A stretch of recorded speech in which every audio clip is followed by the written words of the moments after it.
গত বৃহস্পতিবার 13ই মার্চ সকাল থেকে বুদবুদ থানার অন্তর্গত কোটা গ্রাম সংলগ্ন পানাগড় শিল্প তালুকের একটি রাস্তায়ত্ত গ্যাস বাটলিং প্ল্যান্টের গেটের সামনে স্থানীয় জমিদাতা পরিবারের বেকারদের চাকরির দাবিতে গ্রামবাসীদের সঙ্গে নিয়ে তুমুল বিক্ষোভ শুরু হয় কোটা অঞ্চল তৃণমূল যুব কংগ্রেসের সভাপতি সুরজ কৃষ্ণ চ্যাটার্জির নেতৃত্বে। আর সেই দিন তিনি অভিযোগ তোলেন, স্থানীয় জমিদাতা পরিবারের বেকাররা কাজ থেকে বঞ্চিত হচ্ছেন, বরং বহিরাগতদের টাকার বিনিময়ে প্ল্যান্টের কাজে ঢুকিয়ে দিচ্ছেন আউসগ্রাম 2 নম্বর ব্লক তৃণমূল শ্রমিক সংগঠনের সভাপতি ইন্দ্রজিৎ কোনার। জমিদাতা এখানে অধিকাংশই জমিদাতা ছেলেরা কাজই পায়। বাইরে থেকে কারো পিসেমশাই, কারো জামাই, কারোর শ্বশুর, এদেরকে নিয়ে রিক্রুটমেন্ট চলছে। একটা কথা বলি, আজকে আমরা অন্যায়ের বিরুদ্ধে রয়েছি। আমি যদি আজকে তৃণমূল করি, আজকে আমার 5টা ছেলে যদি বাদ যায়, আজকে এই জিনিসটা আমাদের খারাপ লাগে। তৃণমূল করতেই পারি, কিন্তু দলটা তো সবারই জন্য। আজকে মমতা ব্যানার্জির সরকার সবাইকে মানে, আজকে আমাদের এত ইন্ডাস্ট্রি হচ্ছে, তাদের থেকে আমাদের বেকার ছেলেরা বঞ্চিত থাকবে কিছু মুষ্টিমেয় কতজনের জন্য। তাই আমাদের একটাই বক্তব্য যে আমাদের ইন্দ্রজিৎ কোনারের মতো আমাদের আইনটির সভাপতি আমরা চাই না। আজকে এখানে অন্যজনকে মমতা ব্যানার্জি, আমাদের অভিষেক ব্যানার্জি সেনাপতি রয়েছেন, তাদেরকে আমরা একান্তই আমাদের অনুরোধ। এদিনের বিক্ষোভের জেরে সংস্থার কাজকর্মে তৈরি হয় অচলাবস্থা। পরে ঘটনাস্থলে ছুটে আসতে হয় পুলিশ প্রশাসনের লোকেদের। ঘটনায় ব্যাপক উত্তেজনা ছড়ায় এলাকায়। যদিও সেদিন কোটা অঞ্চল তৃণমূল যুব সভাপতি সুরজ কৃষ্ণ চট্টোপাধ্যায়ের তোলা সমস্ত অভিযোগ অস্বীকার করেন আউসগ্রাম 2 নম্বর ব্লক তৃণমূল শ্রমিক সংগঠনের সভাপতি ইন্দ্রজিৎ কোনার। কিন্তু পরে কোটা অঞ্চল তৃণমূল যুব সভাপতি সংবাদ মাধ্যমের সামনে দেওয়া তার বয়ান পরিবর্তন করেন। দেখুন, আমাদের কাছে বর্তমানে যে খবর এসেছিল, সেই খবরের ভিত্তিতে আমরা সেই অনুপাতে আমরা আজকে এখানে বলেছিলাম। কিন্তু আমরা সব যাচাই করে দেখলাম যে না, এখানে তো কোনো বাইরের ছেলেদের তো কোনো ইয়ে নেই। তাই এখানে টোটালটাই আমাদের আজকে HPCL-এর পুনরায় যখন থেকে আমাদের ভিত পুজো হয়, তখন থেকে কিন্তু আমাদের জ্যোতির্ময় বাগদি নিয়ে আছেন। তা জ্যোতির্ময়দা থাকাকালীন এইসব জিনিস হয় না। তাই জ্যোতির্ময়দাকে অনুরোধ করেছিলাম, জ্যোতির্ময়দা তুমি এসো। তা জ্যোতির্ময়দা এলো, জ্যোতির্ময়দা এসে জিনিসটা পর্যালোচনা করলো, যে না দেখলো। তারপর আমরাও দেখলাম পুরোটাই একদম নির্ভুল। তবে তার কোনো চাপের কারণে তৃণমূল যুব অঞ্চল সভাপতির ভুলবাদল তার ঠিকভাবে বোঝা না গেলেও এখন অভিযোগ, কেন কোটা অঞ্চল তৃণমূল যুব সভাপতি মিডিয়ার সামনে মুখ খুলেছেন। সেই প্রশ্ন তুলে কোটা গ্রামের অঞ্চল তৃণমূল যুব নেতার বাড়িতে গিয়ে আউসগ্রাম 2 নম্বর ব্লক তৃণমূল শ্রমিক সংগঠন সভাপতি ইন্দ্রজিৎ কোনার ও তার অনুগামীরা শাসান তাকে এবং চাপ দেওয়া হয় দুর্নীতির অভিযোগের বয়ান পরিবর্তন করার।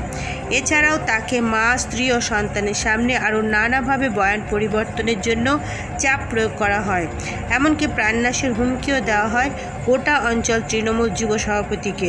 শেষে শাসক দলের শ্রমিক সংগঠনের নেতার ভয়ে ঘরছাড়া হওয়ার অভিযোগ খোদ দলের যুব তৃণমূল অঞ্চল সভাপতি সুরজ কৃষ্ণ চ্যাটার্জির।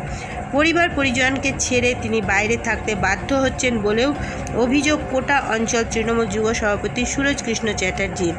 ইতিমধ্যে সুবিচার আর পরিবারের নিরাপত্তা চেয়ে বুদবুদ থানা ও দুর্গাপুর মহকুমা আদালতের দ্বারস্থ হয়েছেন আতঙ্কিত তৃণমূল যুব নেতা। চেঞ্জ করা হলো বলতে, আমাদের শান্তি শৃঙ্খলাভাবে আমাদের গ্রামের বেকার ছেলেদেরকে নিয়ে এবং আমরা যে ক্ষেতমজুর, বড়দাদা, মালিকপক্ষ এইসব বিচার করে যারা বেকার তাদেরকে নিয়ে যে আমরা আজকে বিক্ষোভ সমাবেশটা করেছিলাম, সেই অনুপাতে ওনারা সাড়াও দিলেন এবং বললেন যে রিক্রুটমেন্ট প্রসেসটা এখন বন্ধ থাকবে।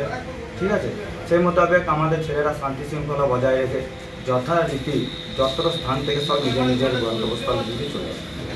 যথারীতি আমরাও বাড়ি যাই, বাড়ি থেকে খাওয়া দাওয়া করে শুই। শোয়ার পর 4:30 থেকে 5টা নাগাদ ওই ইন্দ্রজিৎ কোনার এবং ওই অমিত গোঁই তার দলবল নিয়ে এসে আমার বাড়িতে অতর্কিত হামলা চালায় বলতে প্রচণ্ড পরিমাণে গালিগালাজ করে, প্রচণ্ড পরিমাণে অশান্তি করে। আমার বাড়িতে মা, আমার বাড়িতে ছোটো ছেলে, স্ত্রী থাকাকালীন আমাকে কান্দরে উপোস করা হয় এবং এত অকথ্য ভাষায় গালিগালাজ করে যে আমার পাশের বাড়ি থেকে কেউ বেরিয়েও আসার সাহস পায় না। তৎক্ষণাৎ ওনাকে ওইখান থেকে উঠিয়ে নিয়ে চলে যাওয়া হয়।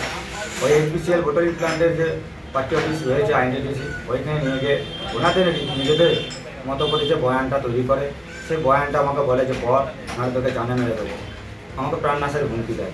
তৎক্ষণাৎ আমি আমার প্রাণ রক্ষার্থে এবং আমার ভবিষ্যতে ছেলেপুলেদের কথা চিন্তা করে আমি ওই বয়ানটি করে শোনালাম এবং সমাজ মাধ্যমে ওই বয়ানটি সবাইকে প্রকাশ করেছি।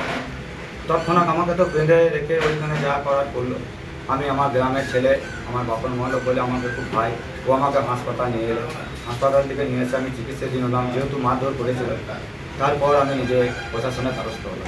যদিও যাবতীয় অভিযোগ অস্বীকার করে তৃণমূল যুব নেতার বিরুদ্ধে পাল্টা ষড়যন্ত্রের অভিযোগ এনেছে আউশগ্রাম 2 নম্বর ব্লক তৃণমূল শ্রমিক সংগঠনের সভাপতি ইন্দ্রজিৎ কোনার। উনি মদ্যপ অবস্থাতে দোল খেলেছেন, সারা দিয়ে ঘুরে বেরিয়েছেন, ওনাকে মানকরে দেখা গেছে, ওনাকে বিভিন্ন জায়গায় দেখা গেছে। কে বললো ওনাকে ঘর ঢুকতে পারছে না? দেখুন, উনিও কারো অঙ্গুলি হেলনে এটা করছে, কিন্তু এতে করে কোনো লাভ হবে না। মিথ্যা দিয়ে কোনো কিছু সাফল্য পাওয়া যায় না। এইদিকে এই ঘটনায় সুর চড়িয়েছে দুর্গাপুর পশ্চিম বিধানসভার বিজেপি বিধায়ক লক্ষণচন্দ্র ঘরুই। এটা নতুন কিছু নয়, এটা বিরোধীদের কাছে হতো। 21 নির্বাচনের পর 11 সালে জিতে আসার পর থেকে বহু তৃণমূল কর্মীদের অত্যাচারিত হয়ে বিজেপি ঘর ছাড়া হয়েছে, গ্রাম ছাড়া হয়েছে। আমরা অভিযোগ করতাম যে আমাদের কারখানা গেট থেকে বের করে দেওয়া হয়েছে, টাকা তুলে পরে চাকরি দেওয়ার নাম করে যেন অভিযোগ করতাম, আমাদের কর্মীদের বের করে দেওয়া হয়েছে। এখন শুনতে ভালো লাগছে তৃণমূলকেই বলছে। কোটা এলাকার অঞ্চলের নেতা তিনি অভিযোগ করেছেন ব্লকের নেতা এনটিটিসির টাকার বিনিময়ে লোক ঢোকাচ্ছে।